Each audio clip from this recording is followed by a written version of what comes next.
الإنسان وأنى له الذكرى يقول يا ليتني قدمت لحياتي فيومئذ لا يعذب عذابه أحد ولا يوثق وثاقه أحد يا أيتها النفس المطمئنة ارجعي إلى ربك راضية مرضية فادخلي في عبادي وادخلي جنتي صدق الله العلي العظيم صلوات.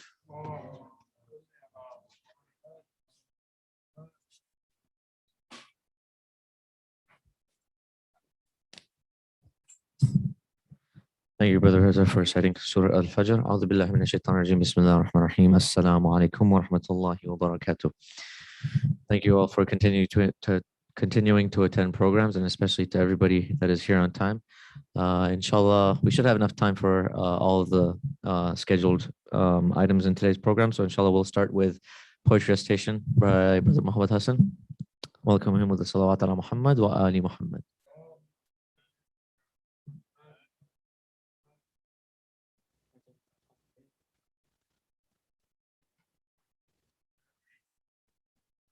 محمد وآل محمد صلوات.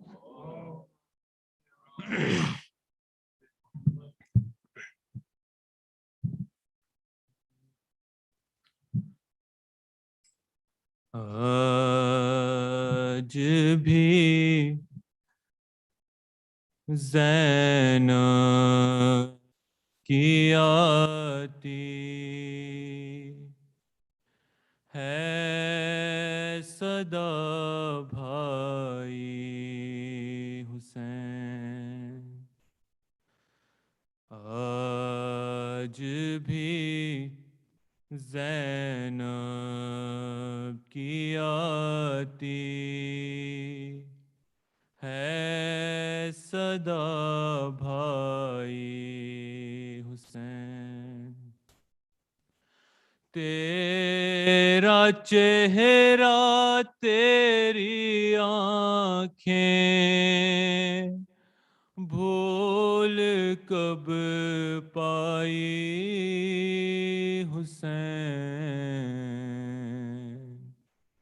آج بھی زینب کی آتی ہے صدا بھائی حسین چلتے ناکے سے گرایا خود کو جلتی ریت پر چلتے ناکے سے گرایا خود کو جلتی ریت پر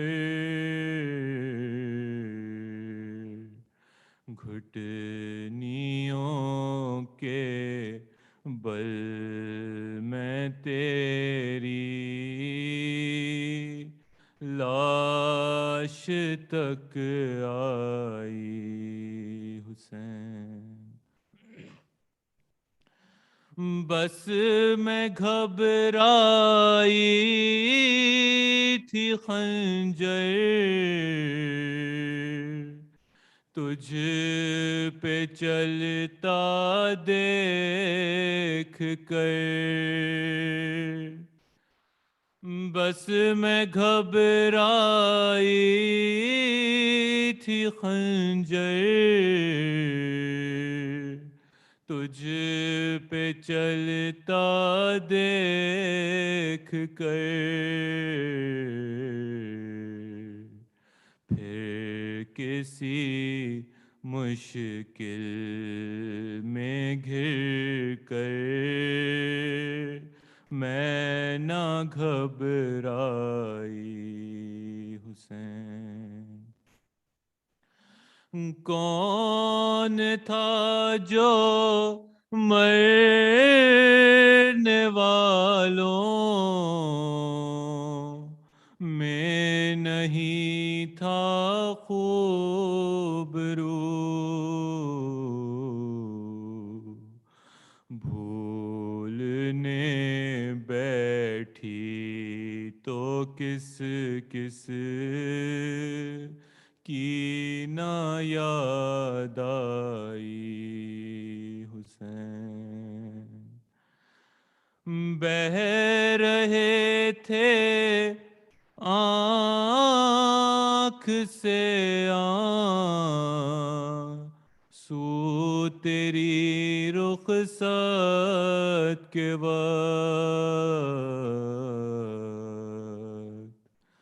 پھر کوئی آنسو نہ ٹپکا، آنکھ پتھرائی حسین. دور افتادے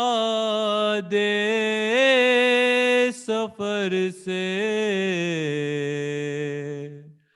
لوٹ کر میں نے نوید، دور افتادے سفر سے لوٹ کر میں نے نوید، ٹھنڈا پانی جب پیا بس تیری یاد آئی حسین. ٹھنڈا پانی جب پیا بس تیری یاد آئی حسین. آج بھی زینب کی آتی ہے صدا بھائی حسین. محمد وعلی محمد صلی اللہ علیہ وسلم.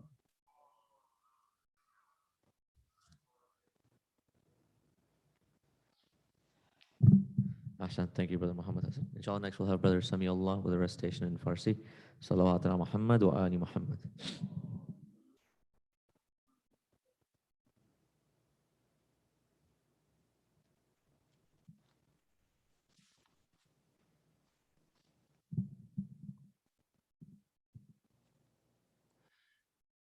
مثل شمع بروی خاک چکیدن سخت است، با پر و بال پر از زخم پریدن سخت است. تا 40 سال فقط آکشیدن سخت است. یاد گودال و حرم جام دریدن سخت است. روزه و گریه شده روزی و در هر شب، خاطرش را همه دیدن مکدر هر شب. با لب تشنه و با یک دل مستر هر شب، یاد یک واقعه از خواب پریدن سخت است. بر امام که اسیر به بیابان دیده، زخم پا بر اثر خار مغیلان دیده، اهل بیتش همه با صورت عریان دیده، ماجر و پوشیه و جام خریدن سخت است. آب را دید و دلش یاد عمو سوخت است، جگرش سوخت لبش سوخت گل و سوخت است. بهر آن که سر و عمامه او سوخت است، حرف از کوچه و بازار شنیدن سخت است. چقدر از غم این فاجعه افروخت است، چشم بر نیزه 6 ماه فقط دوخت است.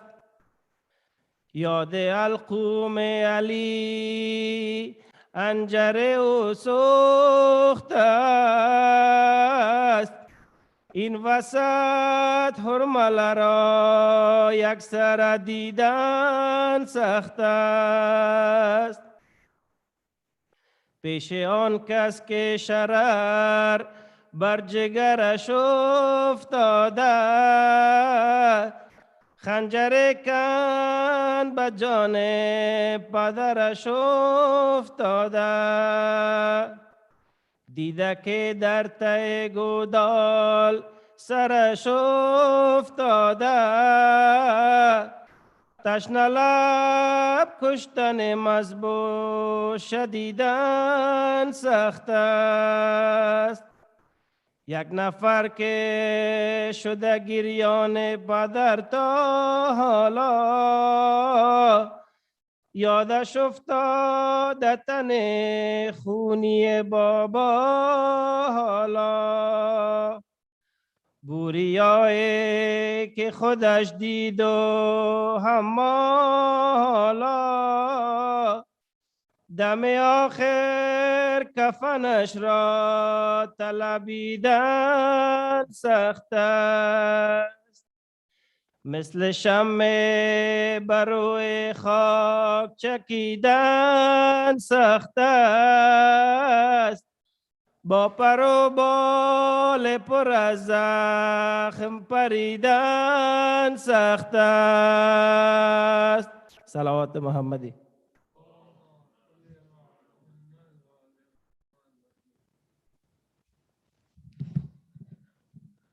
Thank you, Brother Samiullah. Inshallah, I'll read a poem in honor of Hazrat Abbas alayhi salam, and inshallah we will go to the main speech. The thirsty water till this day for Abbas's plight does cry. As my tongue speaks his blessed name, water runs down my eye. To kiss the lips that said Abbas like rainfall from the sky, the dampness of your eyes, Abbas, has made the river dry.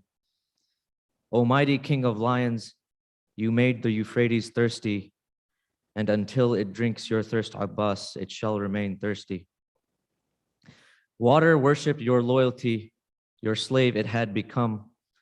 O lion heart, what was water before you gave it fame? It could not reach your barren lips, for this it lives in shame. The enemy knew Abbas he could with water start a flame. It washed itself upon your hands and was purified complete. It gives life to everything but finds life under your feet. As Abbas came near the river, it at once became still, as if it froze and fearful that from his hands it would spill. O water, did you really think you were stronger than his will? He threw you away when in his bag the whole river he could fill.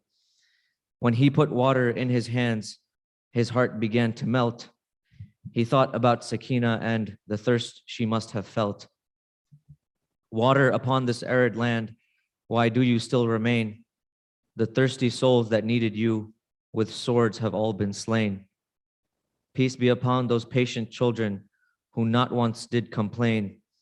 O water, why did you let die in thirst the brother of Hussein? The water answers, I yearned to quench my master's thirst, but Abbas would never drink me unless Sakina drank me first. The thirsty water till this day for Abbas's plight does cry. As my tongue speaks his blessed name, water runs down my eye. Almighty King of Lions, you made the Euphrates thirsty, and until it drinks your thirst, Abbas, it shall remain thirsty. Salawat. Allahumma salli ala Muhammad wa ali Muhammad. Inshallah, without further ado, we'll invite Sayyid to the member with a salawat ala Muhammad wa ali Muhammad.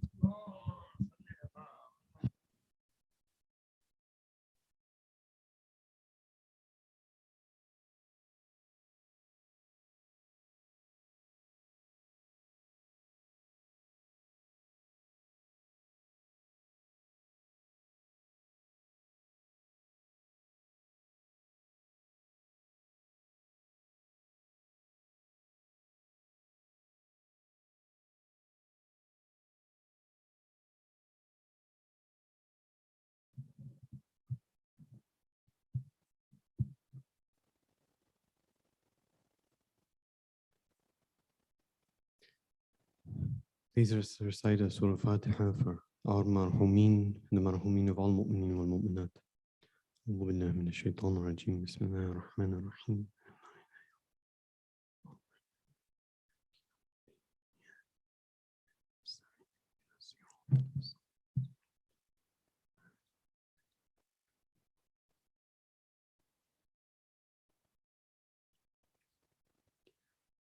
أعوذ بالله من الشيطان الرجيم. بسم الله الرحمن الرحيم. الحمد لله رب العالمين بارئ الخلائق أجمعين، ثم الصلاة والسلام على أشرف الأنبياء والمرسلين، حبيب قلوبنا وطبيب نفوسنا أبي القاسم المصطفى محمد. اللهم صل على محمد وعلى أهل بيته الطيبين الطاهرين، لا سيما بقية الله في الأرضين، روحي وأرواحنا لتراب مقدمه الفداء. Assalamu alaikum, dear brothers and sisters. For the hastening of the reappearance of our Imam, please recite a salawat. Allahumma salli ala Muhammad wa ali Muhammad. And so that as these last days of grieving, this common first 10 days are ending, so that these flames that have enlightened, inflamed within our hearts, so that they do not go out, that we continue the mourning and commemoration of Imam Hussein, and we connect the caravan of Imam Hussein with the caravan of our Imam. Please recite a louder salawat. Allahumma salli ala Muhammad.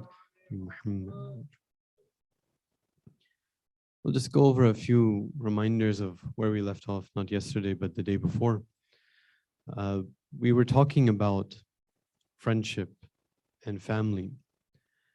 And we were saying that family, the true bonds of family, the true relationships of family should depend on a relationship with God. That is our relationship with God, that godly purpose, that overwhelming thing that we're devoting our whole life to, that should define all of our relationships, right? Even the relationships within our families, even those blood relationships, even the closest relationships, for example, between father and son, which we gave the example of on the opposite side, what happens when that holy relationship with God is not respected. God himself tells, right? It says in the Quran, "A'udhu billahi minash shaitanir rajim, innahu laysa min ahlik." To Prophet Nuh, he tells that your son is no longer your family, right? So the true relations, those true things that we really want, have to be based on that godly relationship. And as we mentioned then too, that doesn't mean that, okay, as soon as I see someone do something wrong, my brother does something wrong, I was like, okay, you're not my brother anymore. I quit. Obviously not like that, right? We're all in this together, right? Sometimes it takes time for us to realize, it takes time for someone to realize mistakes. It takes time for me to realize my mistakes, right? But our relationship, our desire of what we want to go towards is that singular goal of going towards God. Right? That's the thing that's overwhelming everything else. And so if I see a relationship is there and it's taking me in the other direction, then I take a step back, right? Not to say that I cut relations off, no. But I put some distance. Maybe putting that distance will wake up that other person, right? Maybe that's what they need too. Right? But that has to be the goal. That's the purpose. And so we mentioned that this same thing, the same concept applies even more so in some respects with friends. Because we can't choose our family, right? We're given that. But we can choose our friends. But most of the time when we choose friends, it's not on that very lofty, godly, big picture stuff, right? Most of the time it's, who lives close by? Who do I see the most? Who do I happen to have classes with? Who do I work with? Those people also tend to be my friends. And when I'm not careful, we see immediately what happens. Maybe not immediately, but over time, that friend affects me. Right? I become more like them and they become more like me. Right? It's natural. Right? We have this social instinct within ourselves to conform, to become part of something greater than ourselves. And so when we're with our friends, we like to be like our friends are. Right? There's nothing wrong with that. What's wrong is that if our friends are pushing us in a direction that we shouldn't be going in. And so that's where it comes, that this central concept, okay, where do I define, where do I choose who is to be my friend? What is my friendship supposed to mean? And as we're younger, obviously we're not going to be thinking these deep thoughts and all these things and big picture and all that. That's understandable, right? That happens. And so in the beginning, it's the parents' duty. It's the parents' job to be careful. That they put people around their children who would be good friends for them. Who not only there for those children themselves, but their parents. They'd be good families to be associated with. They're raising their children with the same ideals that you want to raise your children with. Right? And that way, it's not just you.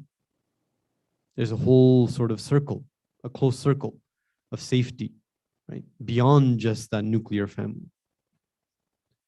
But as we grow older, we start to make our own choices, right? Might go into some rebellious teenage years, right? That happens, right? And sure, at that age, most of us, we're not thinking straight, right? We're not thinking properly about what we should be going for our whole life and all this stuff. These are the boring talks, right? But there comes a time when we have to think about it, right? There comes a time when someone has to wake us up and say, look, if you're going to spend your whole life doing whatever you want, whatever makes you happy, if that's your ultimate goal, you're going to lose out on a lot of things. That whole purpose, everything about your life, you're going to lose out on it. And so when we wake up, inshallah, when we do wake up, we have to realize that those relationships with our friends are important, very important. Friendship in Islam is not some light concept. It's not some concept that we say, okay, click of a button, you're my friend now. It doesn't work like that. A friend is someone who has rights on you, and I have rights on them. A friend is someone that there's expectations. Right? It's not just a light thing. It means something. It means that I'm invested. It means that this person, he means something to me. She means something to me. Right? There's an investment. And so we have to choose. Where are we investing? Just as we do with our money. just as we do with anything in our lives, right? We choose, we analyze, we look, we see, is this in accordance with my ultimate goal, what I want to achieve, or is it not? And we decide based on that. The same thing should go with our relationships as well. We shouldn't fool ourselves into thinking that, oh, it's okay, I'm just with this guy, he's a nice guy, I don't agree with him in a lot of things, but yeah, he's a nice guy. All that stuff, that's fine for day one. But 5 years down the line, we'll figure out, if we look back, that we've been changing throughout that time. Again, it's natural. It's something that just happens. So in this regards, we want to mention a few verses from the Quran, from Surah Mumtahina, the 60th Surah, just the first few verses. The first few verses are quite interesting. It's about, the situation is this, is that Muslims are in Medina. They're about to, the whole treaty of that has been made with the Meccans and all those things of like not going for Hajj that year and going afterwards and all these, different things that's been broken, right? And so now they're going to go and conquer Mecca, right? So this is what's happening within Medina. They're preparing to go and conquer Mecca. One of the people within Medina, one of the Muslims, right? He's like, I have friends, I have family in Mecca. I'm just gonna go warn them. I'm gonna warn them. So like, be careful that this army is coming, and be on your guard, be safe, all this stuff. Okay? So this is the context of the verse. So it says, أعوذ بالله من الشيطان الرجيم. يا أيها الذين آمنوا لا تتخذوا عدوي وعدوكم أولياء. O people who believe, do not take my enemy and your enemy as your close friends. Right? Why? It insists, it gives a reason. It's not without any reason. Although it seems obvious, right? Because they're enemies. So, but it explains that. It says, تلقون إليهم بالمودة وقد كفروا بما جاءكم من الحق. You're going towards them with love and affection. But what's happened before this? They've already disbelieved in what's come towards them and the truth. They've already, your whole life has changed and shifted. Let's imagine it a bit more, vividly, what's happening. This society is right here, in the depths of ignorance. A prophet comes to them, enlightens them, changes everything about their life, everything about them. And so they've accepted that truth. They've accepted it. They've done everything for that. They've even moved from wherever they were to come to this city. Right? Madinatun Nabi, the city of the Prophet. Right? But now, this person is saying, oh, I care about this other group of people as well. This other group of people who did what? Who disbelieved. We might think, oh, wait, that's no big deal. It's just disbelief. The verse continues. It's not just about what's in the hearts, it's in the actions too. يخرجون الرسول وإياكم. They exiled the Prophet and you. Right? It's not just about their beliefs. They acted on their beliefs too. Just as you should be, just as I should be steadfast on my path, they're steadfast on their path. Right? They disbelieved and they went on that path of disbelief. So they expelled the Prophet. They expelled you from Mecca. Right? Those were difficult years for the Muslims. It had nothing, where the whole of the Muslim Ummah was running on Hazrat Khadija's money. Right? It's an amazing thing. Inshallah, one time we get the time to study that moment in history. But they expelled them. They have nothing. Verse continues. أن تؤمنوا بالله ربكم إن كنتم خرجتم جهادا في سبيلي وابتغاء مرضاتي. Right? So it says all of that was previously said was conditioned to these things. that if you really want to wage war, not just wage war, struggle, any struggle on the path of God, then these are the conditions. Don't take these people as your friends. Right? If you want to be a true Muslim, don't do this. This is the last part of this verse. It says, تُسِرُّونَ إِلَيْهِمْ بِالْمَوَدَّةِ وَأَنَا أَعْلَمُ بِمَا أَخْفَيْتُمْ وَمَا أَعْلَنْتُمْ وَمَنْ يَفْعَلْهُ مِنْكُمْ فَقَدْ ضَلَّ سَوَاءَ السَّبِيلِ. God knows what's in the hearts, right? You're turning towards them with love. You think that's going to change things. It's not. He knows what's in your heart. He knows what's in their heart. It goes further in the next verse. إن يثقفوكم يكونوا لكم أعداء ويبسطوا إليكم أيديهم وألسنتهم بالسوء وودوا لو تكفرون.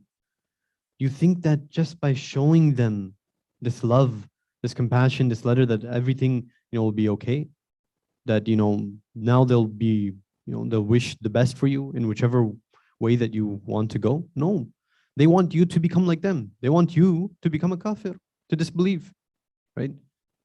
They want you to walk in the same way of life that they're walking.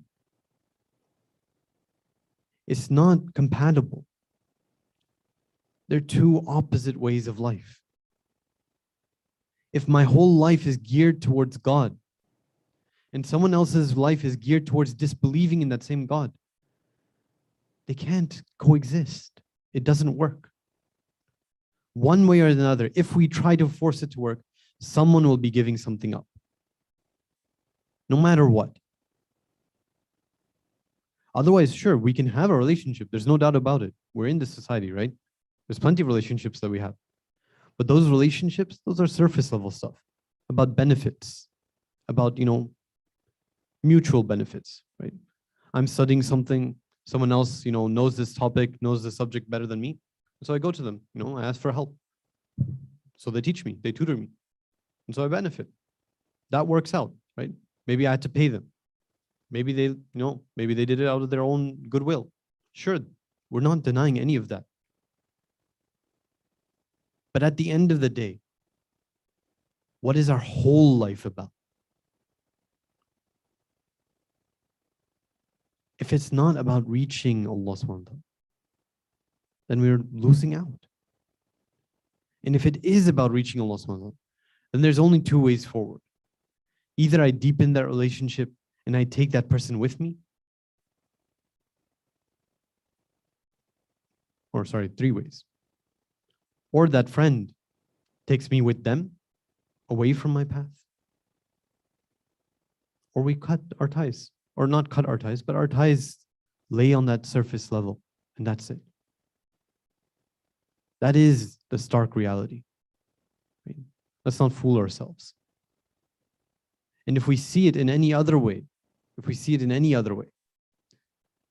that means that there's something within us that's more important than this iman.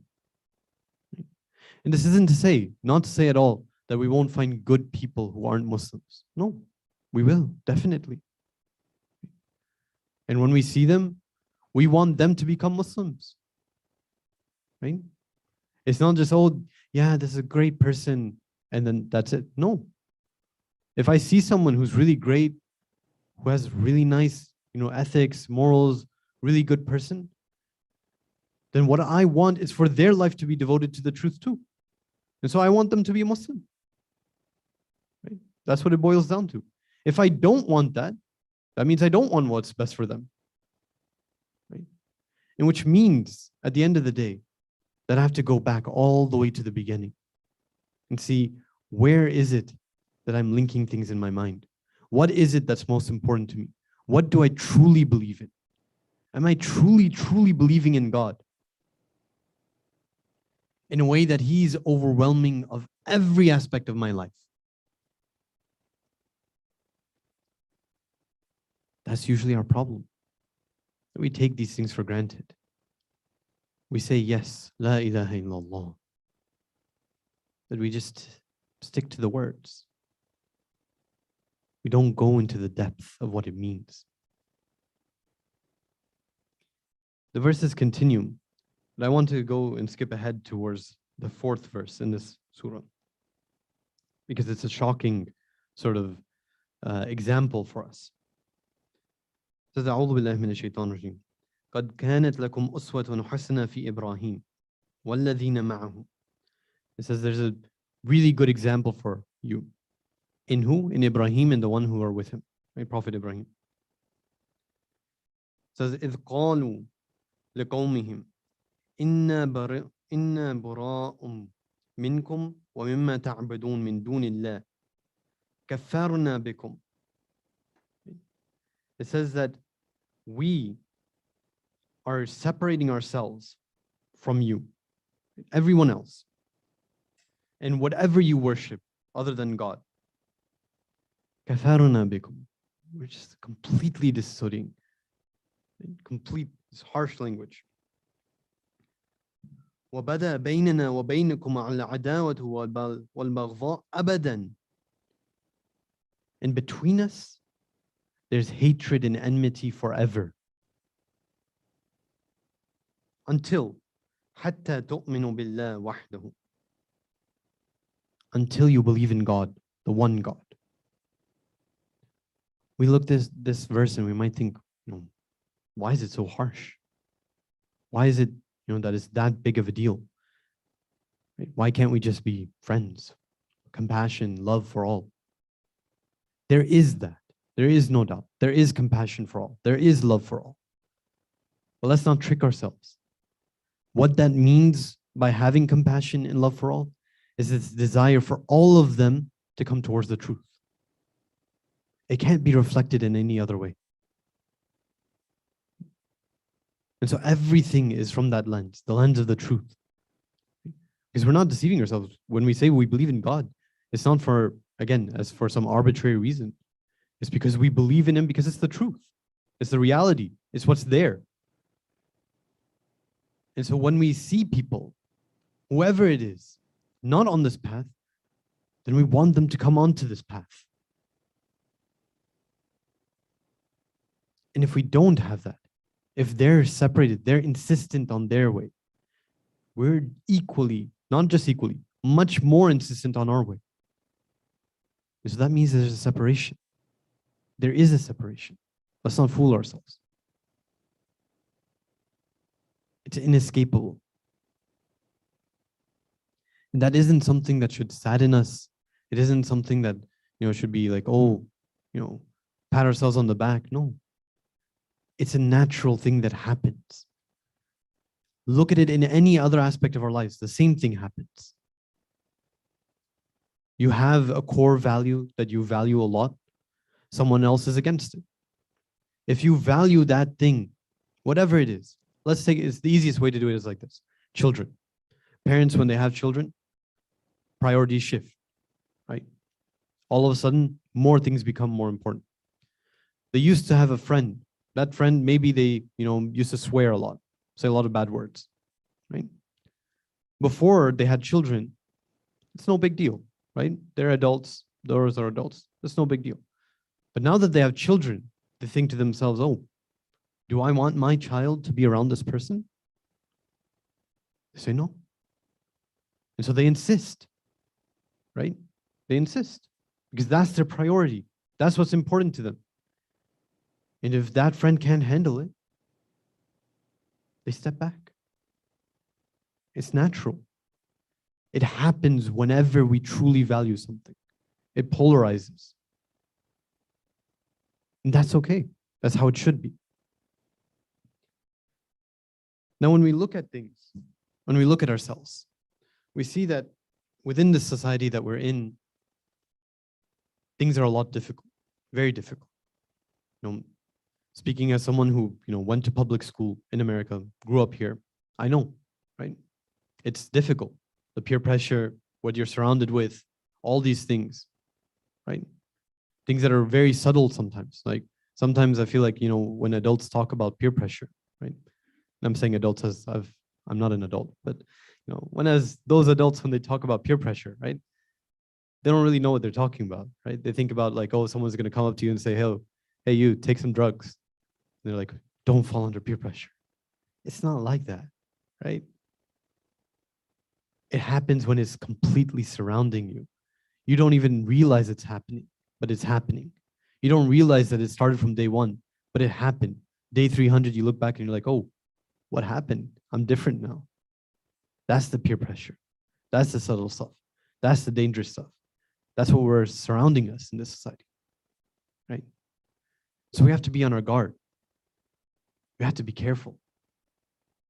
And the only way that we can save ourselves, that has some, at least limited guarantee, maybe not a true guarantee, but at least something that we can attach ourselves to, is when we look and see who we surround ourselves with. We say, okay, I might not go to school with the people in this center. I might not, live close to them, but I'm going to make an effort that the people right here, the people who are sitting right next to me, those are the people who are going to be most important to me. If that means that I have to drive half an hour to meet them, I'll do it. If that means that I sacrifice a bit on my education, I'll do it. And that's a difficult one for the parents, right? Sacrificing education, it's difficult to say that. But at a time, that's what comes up. At a time, that's what matters. That maybe a small bit of education, you're gonna have to sacrifice that for your child, for the betterment of your child, right? Those are difficult words to say, difficult words to accept, but that's the reality. Now, someone might say, oh, you sitting up on the member, coming from Qom, right? What do you know about the real stuff? Sacrificing for your, education. What are you talking about? Right? Let's give an example that we all accept, right? And let's ask ourselves why we accept it. Let's look at a doctor, right? What do they do to become a doctor, right? 4 years of undergrad, 4 years of med school, residency, long, difficult hours. Who knows how long that residency is, right? If it's in surgery, maybe it's, long residency, 5 years, more than 5 years, right? Fellowship after that. In that whole while, we're like, all of that time, all of that effort that person spent, that they had to be, separated from their family for long periods of time. We accept that. We praise that person, in fact. We say, wow, mashallah, such a great person, became a doctor. Why do we accept that? It's because we value that occupation. And there's nothing wrong with that. Doctors are great, amazing.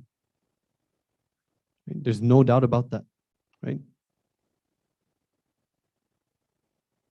But whatever a doctor can do,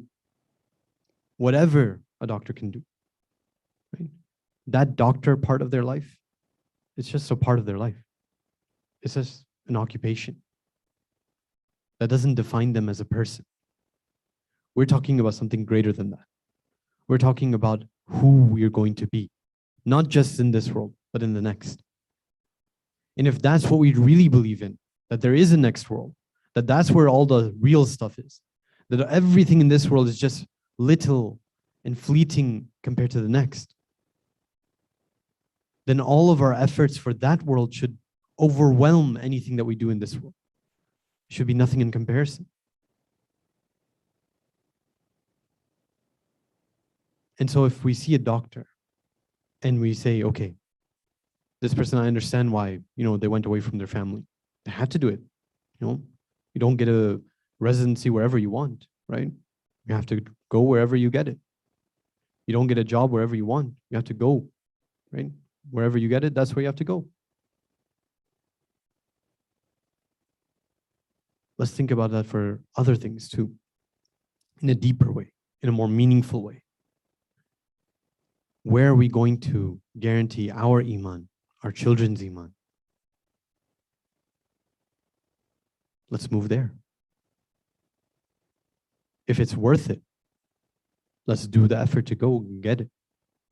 Even if it means sacrificing other things that are more important, that are important because we realize what's most important to us. Again, it's difficult, but the only way that that makes sense is that if we believe in it, right? If we believe in it, it's natural. If we don't believe in it, then obviously hesitancy, difficulty will trick ourselves, we'll deceive ourselves. We'll say, oh, let's just get that good grade here, good school here. He'll become a good Muslim later, right? There's enough time in life for that. It's not how it works, right? Sure, people can do it. We're not denying that.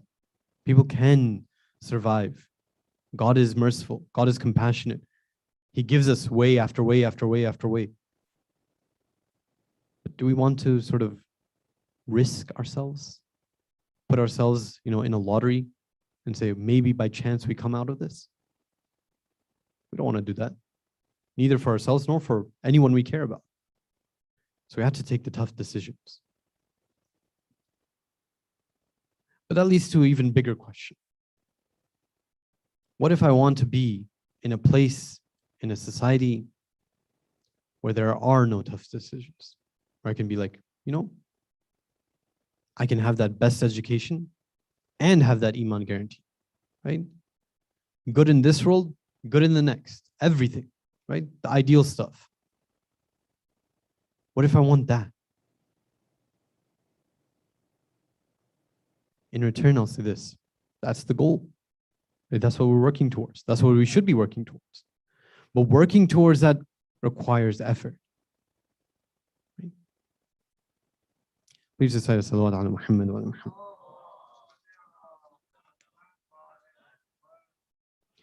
And if we look at that, right? If we look at what effort that requires, we'll see that is the prophetic mission, right? What did the Prophet come to accomplish?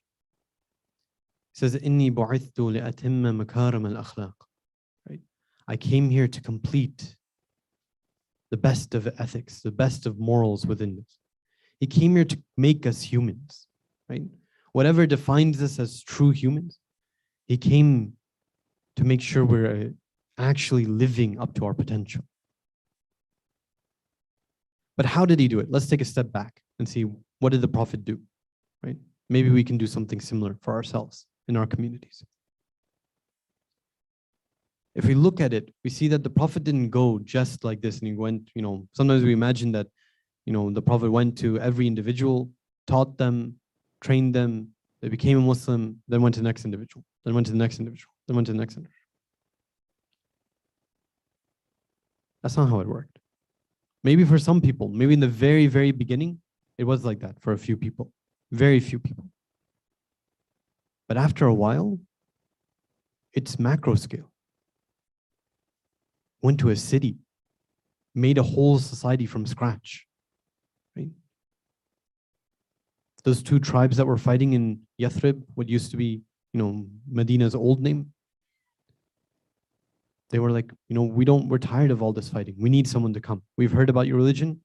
You take the reins. Everything is yours. The city is yours. The people are yours. And so the Prophet went. He created a society in a way that the society became that overwhelming pressure, that positive pressure for people to do the right thing. When everyone around me is doing the right thing, we mentioned this several times. When everyone around me is doing the right thing, it's easy for me to do the right thing too. That's what we want. Right? We'll give it an example, as, I don't know if I've given this example before, but if I did, bear with me. If in a Muslim society, an ideal Muslim society, imagine that every single bank is required by law to never give any interest-based loans. Right? Imagine that.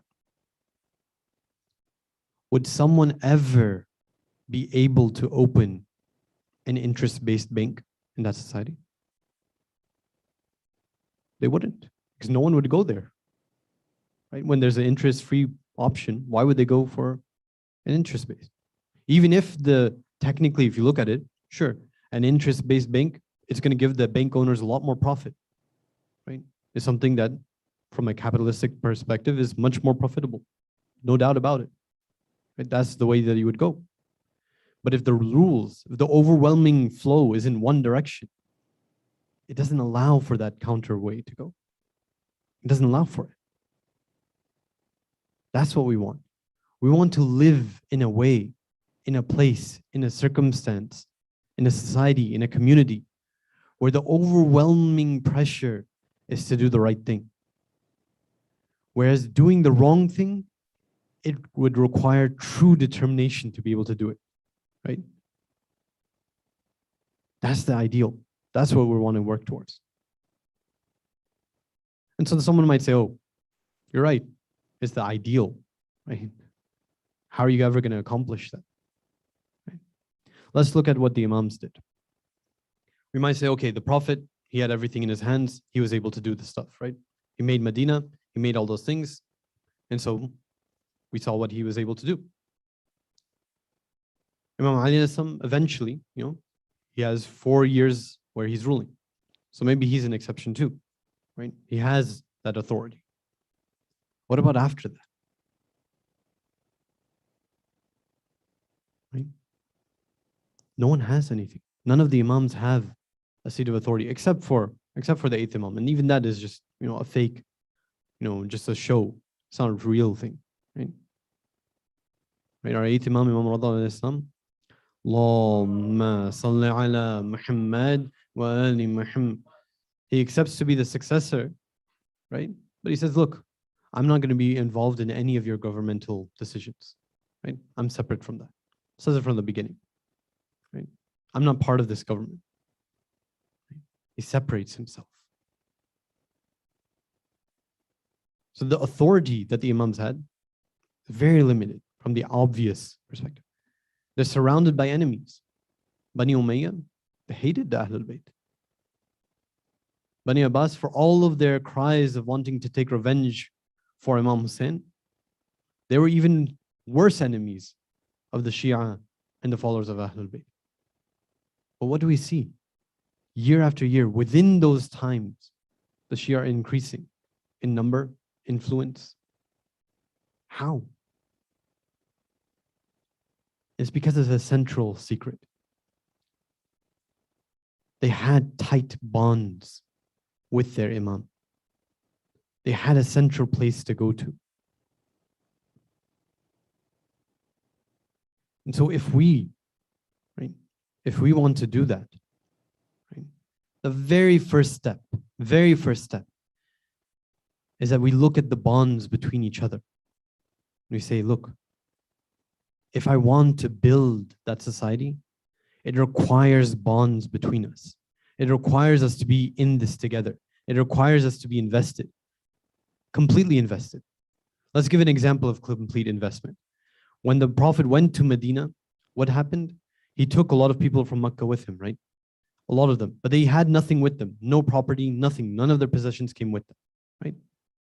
And so they're poor, absolute poor, nothing.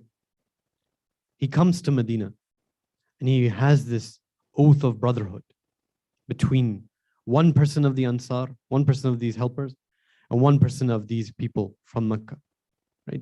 The Muhajir, the ones who migrated. And what happens? Half of their wealth, the Ansar give half of their wealth, everything they had, half of it, to this random person that they never met before me. It's crazy. But that's how devoted they were, how invested they were. Not only that, if you read that Aqda Akhuwa, that contract that's there, which is recommended to read on Eid al-Ghadir, it's one of the recommended things to do. One of the lines in it says this, that I, the person reading this, will not, if I'm to enter heaven, I will not enter heaven. I'll wait at that door and I won't enter until this brother of mine enters with me too. That's the devotion. Not just about this world. It's about what we're leading our whole life towards. Sorry, this is breaking the time, but I just realized that I have no clue when I'm supposed to finish. What time is it? Inshallah. I apologize for that.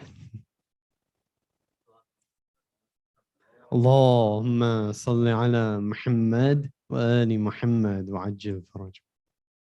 We'll mention actually, on this point, we'll just mention a few verses of the Quran. Please recite another salat ala Muhammad wa ali Muhammad.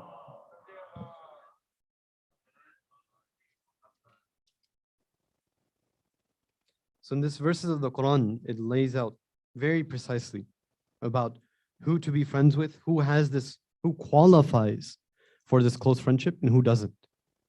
It says this in Surah Anfal, verse number 72. Right? 8th Surah, verse number 72. It says, أعوذ بالله من الشيطان الرجيم. إن الذين آمنوا وهاجروا وجاهدوا بأموالهم وأنفسهم في سبيل الله. It says, certainly the people who have faith and migrated and struggled with their wealth and with themselves on the path of God. Right? Those are all one party. And then it starts the second party. وَالَّذِينَ آوُوا وَنَصَرُوا. Right? And the people who helped and sheltered them. Right? So it's talking about the Muhajir and the Ansar. These people, أُولَٰئِكَ بَعْضُهُمْ أَوْلِيَاءَ بَعْضٍ. These are the close friends of each other. Right? They're invested. They put that out. You might say, okay, they are, but it's not saying, I can't be close friends with other people. But it does. What's the continuation? وَالَّذِينَ آمَنُوا وَلَمْ يُهَاجِرُوا مَا لَكُم مِّن وَلَايَةٍ مِّن شَيْءٍ حَتَّى يُهَاجِرُوا. The people who believe, not the people who disbelieve, the people who believe, but their faith didn't translate into actions. They didn't migrate. They don't qualify for this walaya. They don't qualify for this close friendship. Right? This close friendship, this glue that we want, that's going to create these bonds between each other, it requires that action. It requires that investment. It's not just talk. It's not just belief. It has to be reflected in how I live. If I have a brother in Iman who needs me, I'm ready to drop everything to help them. That's what's important to me. It requires struggle. It's not just easy talk and like, okay, pat myself on the back. Walaya, we got it. Close friends. No, we have to see how are we living our lives. Final point, inshallah. This walaya that we talk about. Usually when we talk about walaya, we talk about walaya in the terms of the imams, right? The thing that comes to our minds is visiting the shrines of our imams, those golden domes, right? Those beautiful places. That walaya of connecting to our imam, there's a prerequisite. That prerequisite is that we have those strong bonds amongst each other. If we don't have that, if we ignore that, don't strive for that, we don't access that walaya. This isn't me talking. This is our Imam talking. There's a story from the 6th Imam, Imam Jafar as-Sadiq alayhi salam. Allahumma salli ala Muhammad wa ali Muhammad. Inshallah, we'll go more in depth about this hadith tomorrow, but just as a preview. Right? There's a person, at this time, there's a lot of difficulty on the Shia. Right? The Abbasid Khalifat just started. They're gathering in strength and very, very harsh and severe against the Shia. And so the Shia used to hide who they were. Right? They wouldn't openly say who they were. One person who's living far away from Medina, right? He realizes all of a sudden he gets a large amount of wealth, right? He becomes wealthy. The other Shia who are there, they're like, okay, now that this guy has a lot of money, we can go to him, he'll help us out, right? He's, friendly, everything. And he wants to help out, there's no doubt about it, right? But he realizes that if all of these Shia gather at his door, then they'll be recognized. All of them will be recognized and they'll be sort of, dragged away, punished, whatever. And so what he does is that he sets a guard in front of his door. And he puts that guard and he says, look, anyone who comes, just, tell them to go away, disperse.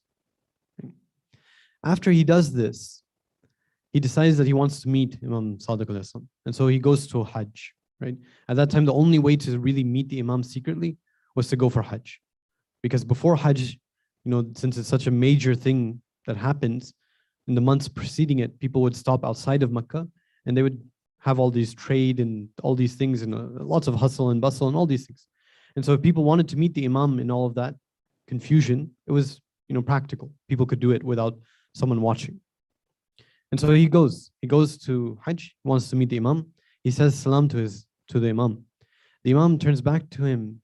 He responds to his salam, but he's frowning. He's frowning at it. Now look at this beautiful way of questioning. This person, this companion of the Imam asks, what is it that I've done to change your reaction towards me? Right? He immediately puts the fault on himself. Right? Doesn't say, oh, are you in a bad mood? Something wrong? Because he knows the Imam is not based his relationship, his reactions on fleeting things, on things that don't matter. No. If the Imam is frowning at me, then that means there's something I did. And so he asks, what did I do? The Imam says, look, what changed for me is تغيرك على شيعتي. How you changed with respect to my followers.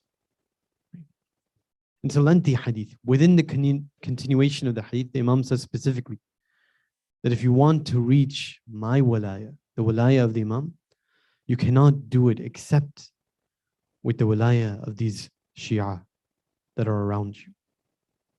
It's a prerequisite. So let's not fool ourselves into thinking that, oh, there's a quick way. We can just, we have our Imam, we have this Majlis al-Azhar, that's enough. There's rights and responsibilities all around us, within our community. If we want to truly work towards our Imam, the Imam expects things from us as well. There's rights and obligations there too. Inshallah, tomorrow we'll investigate that concept a bit more. Final point. Right? This walaya has 3 parts to it. The first part is that it creates unity amongst ourselves. The second aspect is that it separates us from others. It doesn't allow external influence to penetrate. Not to say that there's no relation. As we said, we have relations, but those relations are surface level. Meaningful change, meaningful things that happen are from within. From without, from the people that are against this path that we're trying to go on, they can't influence because we're all together. We have that strong bond. It prevents any destructive influence from happening. The third concept is that all of this is dependent on that central axis. It depends on there being a leader. It depends on there being that glue to be stuck to that right position, right? Because we can all be in something together, but if we're all in something together in the wrong way, that's not benefiting anyone. We have to go in the right direction. And so that Imam is important. That Imam who takes our hands and leads us is important, right? That's where we're all going towards. Now, where do we see that? We see it in Karbala. We see it in the caravan of Imam Hussein. All 3 of these aspects, united with each other. You never see disputes amongst the companions. Why? Because they have a unified purpose. You never see that someone comes, and these true companions, you never see someone comes and say, oh, dissuades them from their path. No. These true companions of the Imam, they're there till the end. Nothing will sway them from their path. And of course, more than anything, we see their devotion to the Imam. They're ready to do everything for their Imam. Whichever way the Imam leads them, they're going, no matter what. That's the way they're going. Assalamu alayka ya Aba Abdullah. Assalamu alayka ya Aba Abdullah. Assalamu alayka ya Aba Abdullah wa ala al-arwah allati حلت بفنائك عليك مني سلام الله أبدا ما بقيت وبقي الليل والنهار ولا جعله الله آخر لحد مني زيارتكم.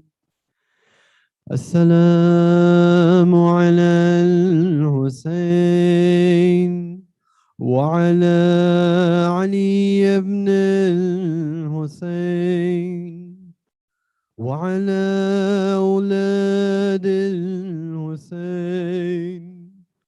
وعلى أصحاب الحسين. Dear brothers and sisters, today was the 11th day of Muharram. On this day, the caravan of Imam Hussein is being forced to leave this land now. I wonder on this day, as Zainab approaches her camel, and she's trying to go on to her camel, does she look around for an instant for someone to help her and then realize no longer is there any Abbas, no longer is Ali Akbar there, no longer is Hussein there, they've all gone. Yesterday on Ashura, it was Imam Hussein leading the prayers on the plains of Karbala. Leading the prayers, even in the middle of the battle, he was leading the prayer. But today, who's leading a prayer on these sands? It's Umar ibn Sa'ad. Doing what? Which prayer? He's leading a prayer over the bodies of the soldiers of his army before he buries them with respect and dignity. But there are other bodies on the sands, other bodies that have been disrespected, other bodies that lay bare, other bodies that do not have a head to go with them. And no one is there that's allowed to pray over these bodies. No one is allowed to come and bury these bodies.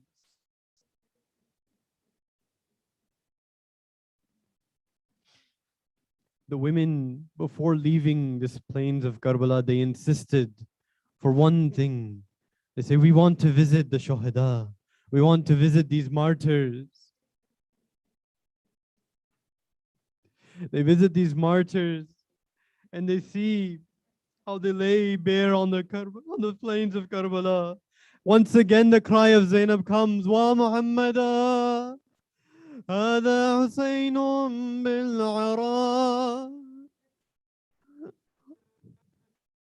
This is Hussein laying bare on the sands of Karbala.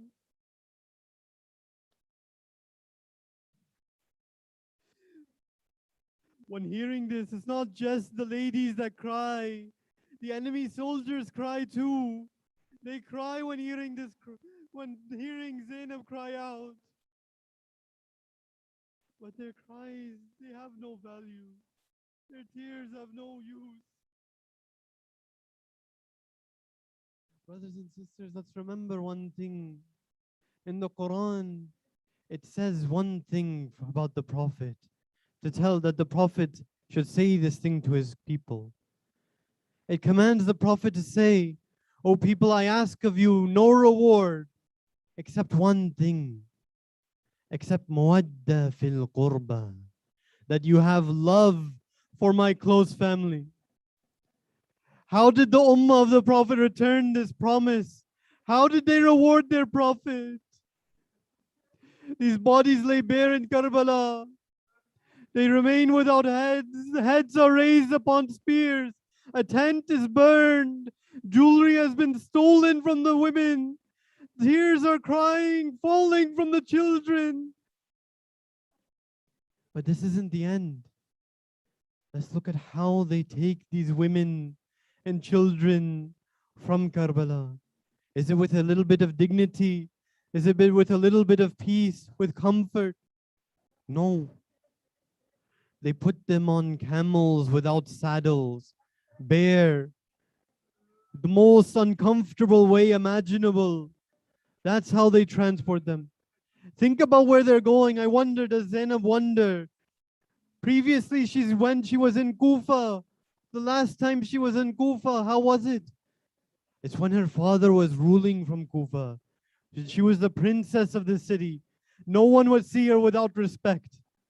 But how is she going now? Like a prisoner, like a captive, she's going towards Kufa. It's not just there. Imam Sajjad is taken, but how is he taken, this sick Imam, barely able to stand? Do they have any mercy on him? No. They put him in chains. The way that the Arabic is used, it says that his arms, his legs, and his neck are all chained together somehow. I don't know how that looks like, but that's how he went onto his camel. Forced like that to travel in the hot sand. What is the last words that Zainab says to Imam Hussein's body on this plains? When she goes up to his body, it's reported that she lifts his body onto her lap. She says, Allahumma taqabbal hadha al-qurban. She says, oh God, accept this sacrifice from us on this sand. Accept the sacrifice that we've given to you. This is Zainab. Even to the last moment, she stands strong. She stands strong. But oh Zainab, oh Imam Sajjad, I know what you're going towards. I know what's in Kufa, the bazaar of Sham. I know what's in the prison of Sham. And I know when it's later asked of you, oh my Imam, when it's asked of you about what's the worst, the most difficult time, you responded with Asham, Asham, Asham. And so I know, even as I list all these tragedies, as I list all these things that happened to you, what can I say? But I know that the most difficult parts are yet to come. على لعنة الله على قوم الظالمين وسيعلم الذين ظلموا أي منقلب ينقلبون. Oh Allah, we ask of you that as this caravan is leaving Karbala, we know that their hearts will never be separated from Karbala. And so we ask of you, O Allah, make sure that our hearts are never separated from Karbala. O Allah, as this caravan is leaving, we know that they face many difficulties, many struggles, many things unimaginable for us. And when we look at ourselves and the difficulties that we face in our lives, we ask you, O Allah subhanahu wa ta'ala, please give us just a little bit of strength that this caravan had when they went about their difficulties, that they never doubted you, they never complained to you, they never said a word against you, they never asked and said, oh Allah, why did this happen to me? They never said anything like that. So Allah, we want just a bit of this faith to deal with our struggles and difficulties in our lives. Oh Allah, we ask you to hasten the reappearance of our Imam and to make sure that we are amongst the caravan of our Imam. رحم الله من قرأ الفاتحة مع الصلوات.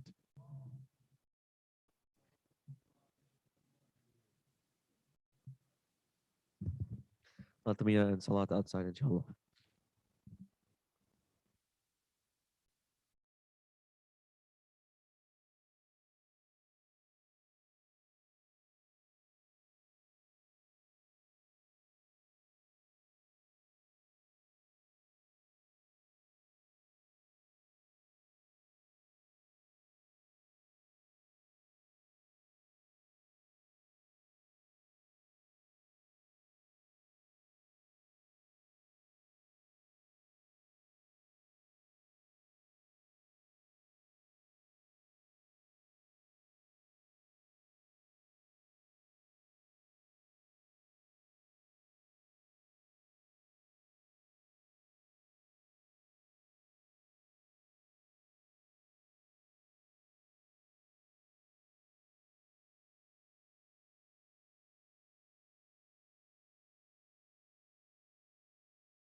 جوانم علی روح و روانم علی علی روح و روانم علی رفته بردی دل رفته بردی دل شاد توانم علی شاد حیاتی بده شول بجانم علی بعد تو امید من بعد تو امید من آتش زندگی بعد فراحت نام نشانم علی تازه جوانم علی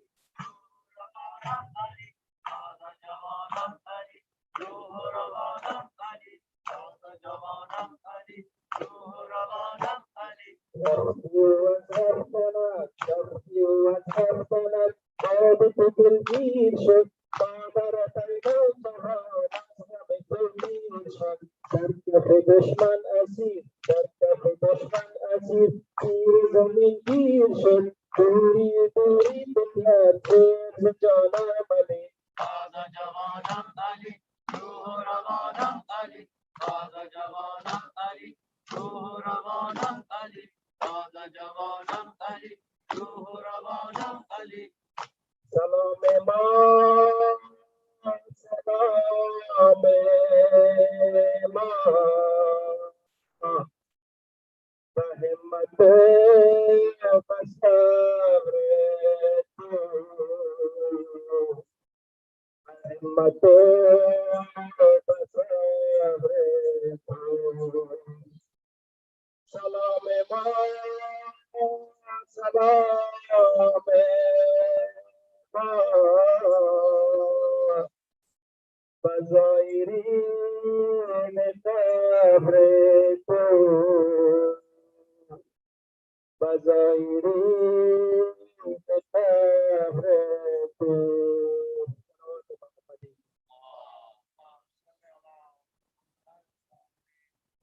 there's about like 2 minutes for Salat, so we'll just take the time to get ready for Salat.